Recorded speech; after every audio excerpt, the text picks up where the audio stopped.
નમસ્કાર મિત્રો, મારું નામ છે પાનસુરિયા યશ. તાજેતરમાં જીપીએસસી દ્વારા એગ્રીકલ્ચર ઓફિસરની એક્ઝામના ઇન્ટરવ્યૂ લેવાયા, તેમાં હું 7મા ક્રમાંકે પાસ થયો છું. અને મિત્રો, આવનારી એપ્રિલ મહિનામાં જે એગ્રીકલ્ચર ઓફિસરની એક્ઝામમાં છે, તો એમાં શું શું વાંચવું અને મેં કઈ રીતના વાંચ્યું હતું અને તમે કઈ રીતના વાંચીને વધારે માર્ક લઈ શકો છો, તેના વિશે આજે આપણે ચર્ચા કરવાના છીએ. તો મિત્રો, આ જે એગ્રીકલ્ચર ઓફિસરની પ્રિલિમ્સ એક્ઝામ છે અને ત્યારબાદ એના ઇન્ટરવ્યૂ લેવાય છે, બેના 50-50% માર્ક્સ હોય છે. એગ્રીકલ્ચર ઓફિસરની પ્રિલિમ્સ એક્ઝામ છે તે 300 માર્કની એક્ઝામ છે. એથી તેના 50% માર્ક કરવા જઈએ તો એના 300 ભાગ્યા 6 કરવાના છે. અને જ્યારે ઇન્ટરવ્યૂ પણ 100 માર્ક્સનો હશે, આથી ઇન્ટરવ્યૂના પણ 100 ભાગ્યા 2 કરવાના હશે. આથી પ્રિલિમ એક્ઝામનું પણ મહત્વ વધી જાય છે. અને પ્રિલિમ એક્ઝામનું મહત્વ કઈ રીતના વધે છે તે આ વિડીયોની અંતે હું તમને એક આખું મેરિટ લિસ્ટ બતાવીશ કે એમાં પ્રિલિમના એક માર્ક્સ કઈ રીતના ઉપયોગી બને છે. તો મિત્રો, હવે આપણે જોઈએ કે પ્રિલિમ એક્ઝામમાં શું શું પૂછાય છે અને આખા કોર્સની આપણે માહિતી જોઈએ કે કઈ બુક વાંચવી, એક ટોપિક વાઇઝ કઈ બુક વાંચવી, તેની હું તમને આજે માહિતી આપીશ. તો સૌપ્રથમ મિત્રો, ભાગ 1 એટલે કે 100 માર્ક્સમાં તમને બધાને જીકે એટલે કે જનરલ નોલેજના ક્વેશ્ચન આવશે.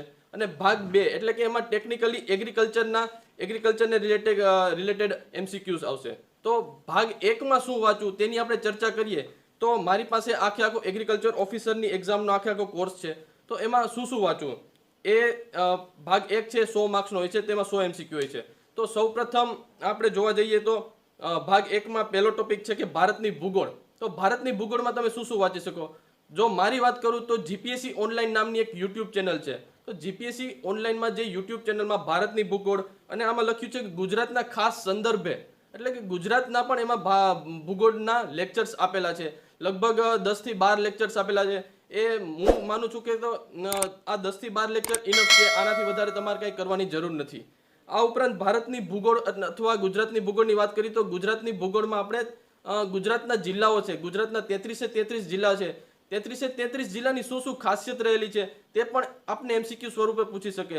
જેમ કે કયું મ્યુઝિયમ કયા જિલ્લામાં આવેલું છે, કયું તળાવ કયા જિલ્લામાં આવેલું છે, તેના જોડકા સ્વરૂપે પણ ક્વેશ્ચન પૂછાઈ શકે છે. આથી જો જીપીએસસી ઓનલાઈનના લેક્ચર્સના વિડીયો અને ગુજરાતના જિલ્લાઓ માટે એક ઇન્સ્ટિટ્યૂટ ઓફ કોમ્પિટિટિવ એક્ઝામ આઈસની એક બુક આવે છે ગુજરાતના જિલ્લાઓ, તે વાંચવી મારા મતે યોગ્ય છે. ત્યારબાદ બીજો ટોપિક છે ભારતનો સાંસ્કૃતિક વારસો અને તેમાં પણ ગુજરાતના ખાસ સંદર્ભે. તો એમાં શું વાંચવું? તો મારી વાત કરું તો મેં આઈસની એક ભારતનો વારસો નામની બુક વાંચેલી હતી. આ ઉપરાંત જો તમારે વધારે વાંચવું હોય તો એક યુપીએસસી માટે નીતિન સિંઘાનિયાની બુક છે, તે પણ તમે પ્રિફર કરી શકો છો. અને મહત્વની વાત એ છે કે જીપીએસસી ઓનલાઈન નામની યુટ્યુબ ચેનલ દ્વારા એક કલ્ચરલનો એક 10 કલાકનો મેરેથોન લેક્ચર છે.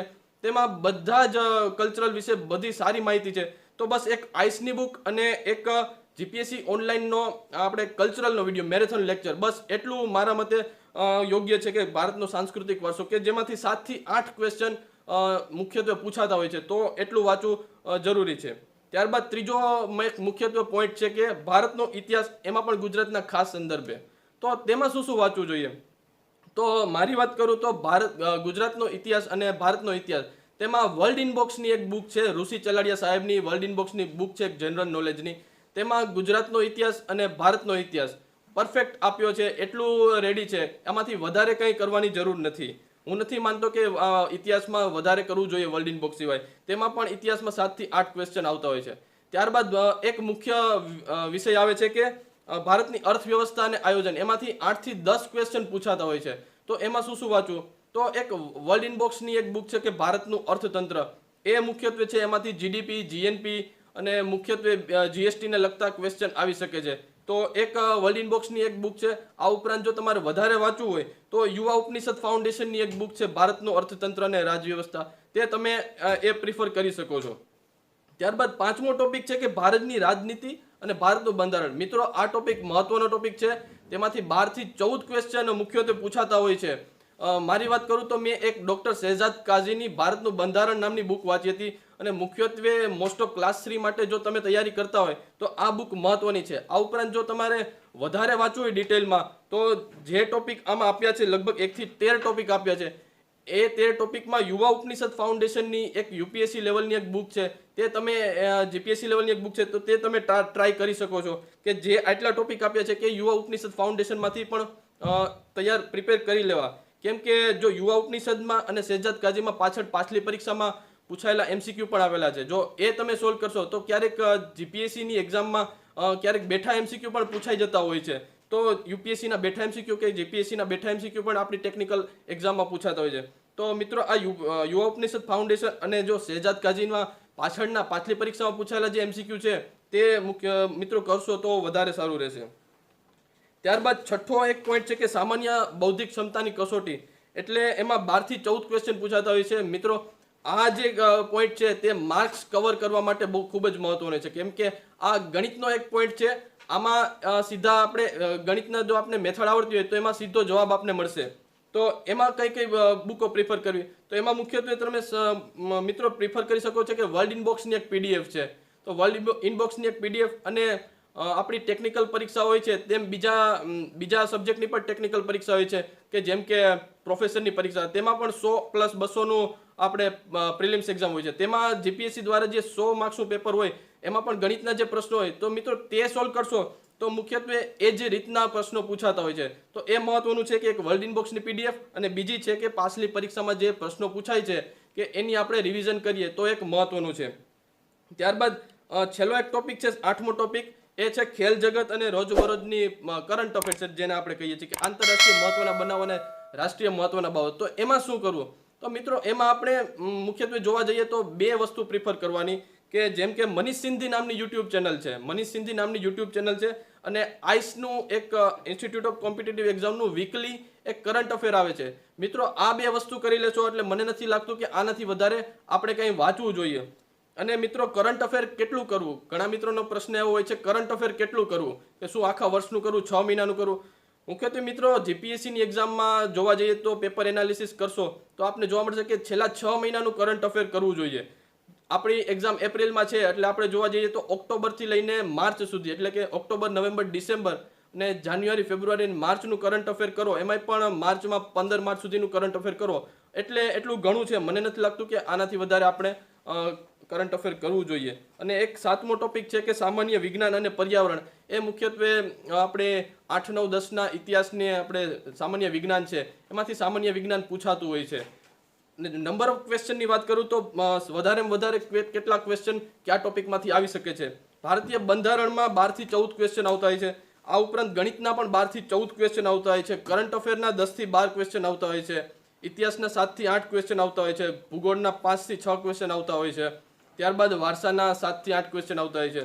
તો મુખ્યત્વે મિત્રો તમે બંધારણ, ગણિત છે, કરંટ અફેર છે, ત્યારબાદ ઇતિહાસ, રાજવ્યવસ્થા અને વારસો કરી લ્યો તો મુખ્યત્વે મિત્રો તમે પાર્ટ 1માં આરામથી 40 થી 45 માર્ક્સ કવર કરી શકશો. તો મિત્રો હવે આપણે આગળ જોઈએ કે પાર્ટ બી, ટેકનિકલમાં કઈ કઈ વસ્તુઓ ધ્યાનમાં રાખવાની મહત્વની બાબત છે અને કયો ટોપિક મુખ્યત્વે કઈ બુકમાંથી કરવો. તો મિત્રો આપણે જોઈએ કે ટેકનિકલની વસ્તુઓ. તો મિત્રો હવે જોઈએ કે પાર્ટ 2 એટલે કે ટેકનિકલ, એટલે કે આપણે એગ્રીકલ્ચર વિષયમાં કયા કયા એમસીક્યુ કઈ વસ્તુમાંથી પૂછાઈ શકે છે અને મુખ્યત્વે કઈ બુકો પ્રિફર કરવી આપણે. તો મુખ્યત્વે પાર્ટ 2માં 200 એમસીક્યુ હોય છે, એક એમસીક્યુના એક માર્ક્સ હોય છે. તો આપણે સબ્જેક્ટ વાઇઝ જોઈએ કે કઈ બુકો આપણે પ્રિફર કરવી. તો સૌપ્રથમ સબ્જેક્ટ એક છે કે એગ્રોનોમી, મહત્વનો સબ્જેક્ટ છે. મિત્રો મારી વાત કરું તો મેં આખા એગ્રીકલ્ચરમાં 3 બુકો મુખ્યત્વે પ્રિફર કરી હતી. એક છે નિમરાજ સુંદા, બીજી છે CR કાટવા અને ત્રીજી છે કી ફેક્ટ્સ ઓન જનરલ એગ્રીકલ્ચર. અને એમસીક્યુ માટે મેં SR કાટવા કરી હતી અને બીજા એમસીક્યુ માટે મેં આપણે જુનાગઢ કૃષિ યુનિવર્સિટી દ્વારા બહાર પાડવામાં આવેલી કી ટુ સક્સેસ નામની બુક કરેલી હતી. આ 5 બુકો મુખ્યત્વે મેં એગ્રીકલ્ચર ઓફિસરની એક્ઝામ માટે પ્રિફર કરી હતી. તો મુખ્યત્વે એગ્રોનોમી માટે કઈ બુકો પ્રિફર કરી શકાય. તો એક છે નિમરાજ સુંદા છે. તો નિમરાજ સુંદાની બુક એગ્રોનોમી માટે પરફેક્ટ છે. જો એમાંથી તમારે વન લાઇનર કરવા હોય તો CR કાટવાની બુક છે અને તમે કી ફેક્ટ્સ ઓફ જનરલ એગ્રીકલ્ચર નામની બુક પણ પ્રિફર કરી શકો છો. મિત્રો એગ્રોનોમીમાં એક સબ્જેક્ટ છે કે જીઓ ઇન્ફોર્મેટિક્સ, નેનો ટેકનોલોજી અને પ્રિસિઝન ફાર્મિંગ. તો મિત્રો 5th ડીન કમિટી, આપણે બધા 4th ડીન કમિટીમાંથી આવી છીએ. 5th ડીન કમિટીમાં આપણે એક સેમેસ્ટરમાં નવો એક સબ્જેક્ટ ઉમેરાણો છે કે પ્રિસિઝન ફાર્મિંગ અને રિમોટ સેન્સિંગ. તો મિત્રો એ એક સબ્જેક્ટ છે, જો ટાઈમ મળે તો વાંચવું એક મહત્વનો સબ્જેક્ટ છે. આમાંથી ઘણીવાર એમસીક્યુ પૂછાઈ જતા હોય છે.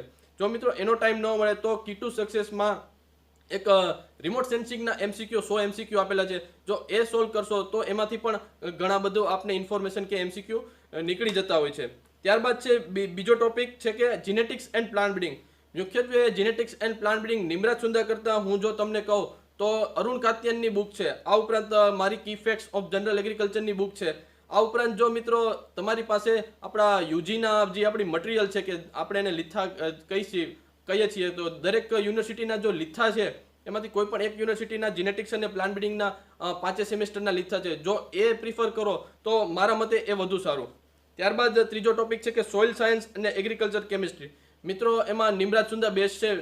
નિમરાજ સુંદામાં સોઇલ સાયન્સ એન્ડ કેમિસ્ટ્રી બહુ ખરેખર સારું આપેલું છે. આ ઉપરાંત જો આપણે એ વન લાઇનર કરવા હોય તો CR કાટવાની બુક તમે પ્રિફર કરી શકો છો.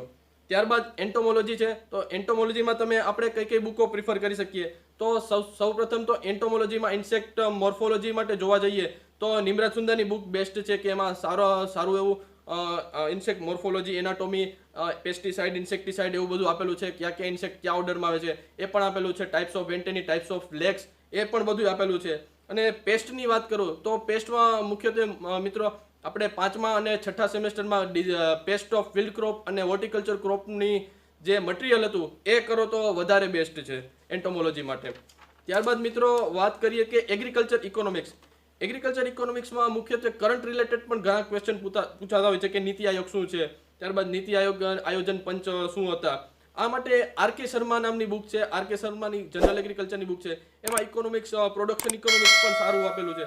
આ ઉપરાંત કી ફેક્ટ્સ ઓફ જનરલ એગ્રીકલ્ચરમાં પણ ઇકોનોમિક્સ સારું એવું છે. આથી ઇકોનોમિક્સમાં આ બે બુક પ્રિફર કરો તો વધારે સારું. ત્યારબાદ એગ્રીકલ્ચર એન્જિનિયરિંગ છે, તો મિત્રો એગ્રીકલ્ચર એન્જિનિયરિંગ માટે સોઇલ એન્ડ વોટર કન્ઝર્વેશન, આ ઉપરાંત ગ્રીન હાઉસ ટેકનોલોજી છે. તો એ માટે કઈ બુક પ્રિફર કરવી, તો એ માટે CR કાટવાની એક વન લાઇનર બુક છે, તે ખૂબ જ સારી છે. આ ઉપરાંત આપણી દાંતીવાડા એગ્રીકલ્ચર યુનિવર્સિટીમાંથી એક MCQ નો આખો સેટ બહાર પાડવામાં આવેલો છે. તેમાં પણ 4 સેમેસ્ટરના એન્જિનિયરિંગના જો તમે MCQ કરી લેશો તો મારા માટે એવું લાગે છે કે આટલું ઇનફ છે, વધારે કરવાની જરૂર નથી. ત્યારબાદ પ્લાન્ટ પેથોલોજી માટે ફંડામેન્ટલ્સ ઓફ પ્લાન્ટ પેથોલોજી છે કે જે આપણે ફર્સ્ટ અને સેકન્ડ સેમેસ્ટરમાં અભ્યાસ કર્યો હતો. તો એના માટે આપણે નિમરાજ સુંદાની બુક છે, સારી છે. આ ઉપરાંત પણ ડિઝીઝ છે, ડિઝીઝ ઓફ ફિલ્ડ ક્રોપ અને હોર્ટિકલ્ચર ક્રોપ, તેના માટે આપણા જે 5મા અને 6ઠા સેમેસ્ટરનું મટીરિયલ હતું તે કરો જો તો વધારે બેસ્ટ છે કે પેથોલોજી માટે, ડિઝીઝ ઓફ ફિલ્ડ ક્રોપ માટે આ મટીરિયલ હતું તે કરો તો વધારે સારું, કારણ કે એમાં ડિટેલમાં એક્સપ્લેન આપેલું હશે. અને નિમરાજ સુંદામાં એટલું બધું ડિટેલમાં એક્સપ્લેન આપેલું નથી કે ડિઝીઝ બીજા ક્રોપનું. ત્યારબાદ હોર્ટિકલ્ચરમાં નિમરાજ સુંદાની બુક બેસ્ટ છે. એનાથી વધારે મને નથી લાગતું કે કાંઈ કરવાની જરૂર છે નિમરાજ સુંદાની બુકમાં હોર્ટિકલ્ચર સિવાય. ત્યારબાદ ફૂડ સાયન્સ એન્ડ ટેકનોલોજી. મિત્રો આ ટોપિક તમે સ્કીપ પણ કરી શકો છો, કારણ કે પાછલી એક્ઝામમાં આના રિલેટેડ એક પણ MCQ પૂછાયા નહોતા અને ઘણો મોટો ટોપિક છે. એકાદ MCQ પૂછાય છે, પરંતુ મિત્રો આમાંથી આ ટોપિક તમે સ્કીપ પણ કરી શકો છો. મિત્રો જો તમારે વાંચવું હોય તો આમાંથી એક વિટામિન્સ અને એન્ઝાઇમ વાંચી લેજો કે કયા વિટામિન્સની ડેફિશિયન્સીથી કયો ડિઝીઝ થાય છે, કયો રોગ થાય છે, કયા એન્ઝાઇમની ડેફિશિયન્સીથી કયો રોગ થાય છે, કયા વિટામિન્સને વોટર સોલ્યુબલ છે, કયા ફેટ સોલ્યુબલ છે. બસ એટલું મિત્રો કરશો તો મને નથી લાગતું કે વધારામાં કરવું જોઈએ. મુખ્યત્વે મોટો ટોપિક છે, કરવાની જરૂર નથી, સ્કીપ કરી શકો છો તમે. ત્યારબાદ મુખ્યત્વે 10મો ટોપિક છે એગ્રીકલ્ચર એક્સટેન્શન. તો એમાં શું આપણે વાંચવું જોઈએ? મુખ્યત્વે મિત્રો આને એગ્રીકલ્ચર એક્સટેન્શન એક મોટો ટોપિક આપેલો છે, પરંતુ આપણે 3rd સેમેસ્ટરમાં જે ફંડામેન્ટલ ઓફ એગ્રીકલ્ચર એક્સટેન્શન ભણ્યા કે તેમાં પ્રી ઇન્ડિપેન્ડન્સ અને પોસ્ટ ઇન્ડિપેન્ડન્સમાં આપણે કેટલી આપણે યોજનાઓ આવેલી હતી. એને NDP છે અથવા મનરેગા યોજના છે, તો એના વિશે તમે ગૂગલ કરી અને ડિટેલમાં થોડોક અભ્યાસ કરી લેજો. તેમાંથી મુખ્ય યોજનાઓ પૂછાતી હોય છે કે એના રિલેટેડ કઈ યોજના ક્યારે આવી, તો એના રિલેટેડ MCQ આવતા હોય છે. બાકી વધારે એક્સટેન્શનમાં મને નથી લાગતું કે કરવાની જરૂર છે. ત્યારબાદ મુખ્ય ટોપિક છે કે બાયોકેમિસ્ટ્રી, ફિઝિયોલોજી, માઇક્રોબાયોલોજી. મુખ્યત્વે ઘણા મિત્રો આ ટોપિક સ્કીપ કરતા હોય છે, કારણ કે આમાં નાનો ટોપિક આવેલો છે. મિત્રો ફિઝિયોલોજી, બાયોકેમિસ્ટ્રી અને માઇક્રોબાયોલોજી કરવો જરૂરી છે, કેમ કે આમાંથી જો તમારું બેઝિક ક્લિયર હશે તો એમાંથી સેલા MCQ પૂછાતા હોય છે ને એ આપણે આવડતા નથી. આથી આનું જો બેઝિક ક્લિયર થઈ જાય તો સેલા MCQ પણ આવડી શકે છે, કેમ કે પ્લાન્ટ ફિઝિયોલોજીમાંથી C3, C4, કેમ પ્લાન્ટ, રેસ્પિરેશન ને એવા બધામાંથી મુખ્યત્વે સેલા MCQ પૂછાતા હોય છે. તો એના માટે કી ફેક્ટ્સ ઓફ જનરલ એગ્રીકલ્ચર નામની બુક સફિશિયન્ટ છે. આપણા CR કાટવાની વન લાઇનરની બુક પણ સફિશિયન્ટ છે બાયોકેમિસ્ટ્રી માટે. ત્યારબાદ એન્વાયરમેન્ટલ સાયન્સની વાત કરું તો મુખ્યત્વે 4 પ્રોટોકોલ જોઈ લેવા. એક છે ક્યોટો પ્રોટોકોલ, નાયોગા પ્રોટોકોલ, કટેજીના પ્રોટોકોલ અને એક છે મોન્ટ્રીયલ પ્રોટોકોલ. આ પ્રોટોકોલ ક્યારે આવ્યા હતા, કયા દેશમાં થયા હતા, કઈ સાલમાં થયા હતા અને શેના માટે થયા હતા. આ 4 પ્રોટોકોલ ખાસ કરી લેવા મિત્રો. પાછલી પરીક્ષામાં પૂછાયા નહોતા, પણ આ પ્રોટોકોલ કરી લેવાથી મુખ્યત્વે ઘણા એમસીક્યુ પાછલી 2015ની એવોમાં પણ પૂછાયેલા છે. ત્યારબાદ 12મો ટોપિક છે કે ઇન્ટેલેક્ચ્યુઅલ પ્રોપર્ટી રાઇટ્સ. મુખ્યત્વે મિત્રો આ બધા ટોપિક સ્કીપ મિત્રો કરતા હોય છે, પરંતુ આ ટોપિક એક મહત્વનો સ્કોરિંગ માર્ક્સનો ટોપિક છે. આમાં જેટલા ટોપિક આવેલા છે એટલા ટોપિક જો તમે કોપી કરીને ગૂગલમાં સર્ચ કરશો તો તમને એની વિકીપીડિયામાં મસ્ત એવી બધી ઇન્ફોર્મેશન મળી જશે. બસ એટલું જ કરવાનું છે કે તમે ગૂગલમાં સર્ચ કરો અને વિકીપીડિયામાં જેટલી ઇન્ફોર્મેશન મળે છે તેટલી ઇન્ફોર્મેશન એમસીક્યુ સ્વરૂપે તૈયાર કરી લો. તો હું નથી માનતો કે આનાથી વધારે કંઈ કરવાની જરૂર છે. ત્યારબાદ એમાં બીજા એક ઘણી ટ્રીટી હોય છે. પેરિસ એગ્રીમેન્ટ છે, ત્યારબાદ ઇન્ડિયન બાયોલોજિકલ ડાયવર્સિટી એક્ટ છે 2002, એ પણ પૂછાતા હોય છે. ત્યારબાદ એનિમલ પ્રોડક્શન. જો મિત્રો આમાં મારી વાત કરું તો મેં આખી એક બુક વાંચી હતી, એનિમલ સાયન્સ રિફ્રેશર, વેટેનરીને લગતી બુક છે, પણ એટલી બધું ડિટેલમાં તમારે કરવાની જરૂર નથી. નિમ્રાજ સુંદા અથવા એનિમલ સાયન્સ રિફ્રેશરમાં 2 થી 3 ચેપ્ટર કરશો તો એટલું મહત્વનું છે, વધારે કાંઈ એમાં કરવાની જરૂર નથી.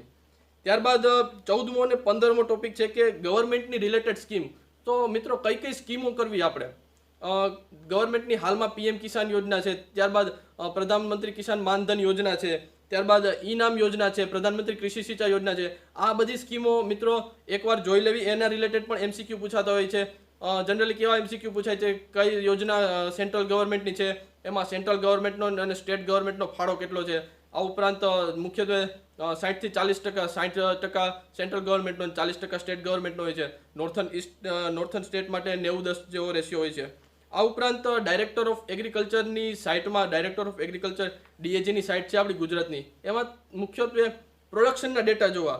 અને મુખ્યત્વે મિત્રો કયા પ્રોડક્શનના ડેટા તમે જોઈ શકો છો કે 2019થી લઈને 20ના ડેટા તમે મુખ્યત્વે કરો તો હું માનું છું કે એટલું મહત્વનું છે. ત્યારબાદ એક મહત્વપૂર્ણ માહિતી કે મિત્રો ઘણીવાર એવા 2015ની એગ્રીકલ્ચર ઓફિસરની એક્ઝામ હતી ત્યારે ઘણા અલગ ક્વેશ્ચન પૂછાયા હતા. ક્યાં ક્વેશ્ચન કે કઈ સ્કીમમાં કેટલી સબસિડી મળે છે. એમાં એક એવો પણ પ્રશ્ન હતો કે જીપ્સમ જો ખેડૂતોએ નાખવું હોય તો જીપ્સમની કેટલી સબસિડી છે. તેવી માહિતી મિત્રો તમને નિમ્રાજ સુંદા કે કિફેક્સની એગ્રીકલ્ચરની બુકમાંથી મળતી નથી. તો આના માટે શું કરવું? તો આના માટે મુખ્યત્વે મિત્રો તમે આ એક વસ્તુ કરી શકો છો કે ગૂગલમાં સર્ચ કરીને એક ફાર્મર્સ ફ્રેન્ડલી બુક નામની એક બુક છે કે સેન્ટ્રલ ગવર્મેન્ટ દ્વારા બહાર પાડવામાં આવે છે કે ફાર્મર્સ ફ્રેન્ડલી બુક 2018-19 અથવા 2019-20 જો તમે સર્ચ કરશો તો એક મુખ્યત્વે તમને હિન્દીમાં અને ઇંગ્લિશમાં PDF મળી જશે. તો ફાર્મર્સ ફ્રેન્ડલી બુક છે, તેની તમે માહિતી લઈ શકો છો કે એમાં અગત્યની જે સબસિડી હોય છે કે બાયો ફર્ટિલાઇઝરની સબસિડી કેટલી હોય છે, જીપ્સમની સબસિડી કેટલી આપે છે, માઇક્રોન્યુટ્રન્ટમાં સેન્ટ્રલ ગવર્મેન્ટ કે સ્ટેટ ગવર્મેન્ટ કેટલી સબસિડી આવે છે. તો આટલું તમે કરી શકો છો કે આટલું તમે જો કરી લ્યો તો તમને પ્રિલિમ્સમાં 190 થી 200 માર્ક તમે આરામથી લઈ શકો છો. કેમ કે આ એક માર્ક કેટલા મહત્વના છે. હું હમણાં તમને મેરિટ લિસ્ટ બતાવું છું કે કેટલા એક માર્કે એક વિદ્યાર્થીઓ અટકી જતા હોય છે. તો મિત્રો ચાલો આપણે જોઈએ કે મેરિટ લિસ્ટમાં શું એક માર્કનો કેટલો ડિફરન્સ છે. તો મિત્રો આ મારી પાસે મેરિટ લિસ્ટ છે કે જે હમણાં એગ્રીકલ્ચર ઓફિસરમાં જે વિદ્યાર્થીઓ સિલેક્ટ થયા તેનું મેરિટ લિસ્ટ છે. તો મિત્રો તેમાં તમે બાજુની સ્ક્રીન ઉપર જોઈ શકો છો કે આપણે 61 માર્કનું જોઈએ તો 29મો નંબર છે 61.99 છે અને 45મો નંબર છે કે જેને 61.05 છે. એટલે મિત્રો 29 થી લઈને 45 એટલે કે 16 વિદ્યાર્થીઓને 61 માર્ક છે. એટલે એક માર્કના થાય છે 0.12 માર્ક. હવે મિત્રો જોઈ શકો છો કે એક માર્કની કેટલી વેલ્યુ છે કે એક જ માર્કમાં 61 થી લઈને તમે આપણે 45 જોઈએ તો તેમાં 16 વિદ્યાર્થીઓના નામ છે. એટલે એક માર્ક પ્રિલિમ્સનો મહત્વનો બની જાય છે. અડધા વિદ્યાર્થીઓ એમ વિચારે કે છે કે પ્રિલિમ્સમાં ભલે ઓછા આવતા હોય કે ઇન્ટરવ્યુમાં હું ખેંચી લઈશ, પરંતુ ઇન્ટરવ્યુ વખતે નક્કી ના હોય કે કોનું ઇન્ટરવ્યુ સારું જાય, કોનું ઇન્ટરવ્યુ ખરાબ જાય. જે લોકોને અઘરા ક્વેશ્ચન આવે તો એને ઇન્ટરવ્યુ ખરાબ પણ જાય છે. તો આથી આપણે પ્રિલિમ્સમાં જો વધારે માર્ક હોય તો આપણે ઇન્ટરવ્યુમાં પણ એને સારી રીતે કવર કરી શકીએ છીએ. મિત્રો આપણે આ વિડીયોમાં જોયું કે એગ્રીકલ્ચર ઓફિસરની એક્ઝામમાં પાર્ટ 1 અને પાર્ટ 2માં કયા MCQ અને કયા ટોપિકમાંથી વધારે મહત્વના MCQ પૂછાઈ શકે છે. તો મિત્રો જે પણ વિદ્યાર્થીઓ એગ્રીકલ્ચર ઓફિસરની એક્ઝામની પ્રિપેરેશન કરતા હોય તો એ મિત્રોને આ વિડીયો શેર કરજો કે એને એક ખ્યાલ આવે કે કઈ બુકો આપણે પ્રિફર કરવી જોઈએ. અને મિત્રો છેલ્લે તમને મેરિટ લિસ્ટ બતાવ્યું કે એક માર્કમાં વિદ્યાર્થીઓ રહી જતા હોય છે કે એક માર્કના ડિફરન્સે પ્રિલિમ્સના એક માર્કના ડિફરન્સે આપણો મેરિટ ક્રમાંક ઉપરથી નીચે થતો હોય છે. તો મિત્રો પ્રિલિમ્સની સારી એવી તૈયારી કરો, 2 મહિના છે અને એગ્રીકલ્ચર ઓફિસરની એક્ઝામમાં તમે સિલેક્ટ થઈ જાઓ એવી મારી શુભકામના. જય હિન્દ, જય ભારત.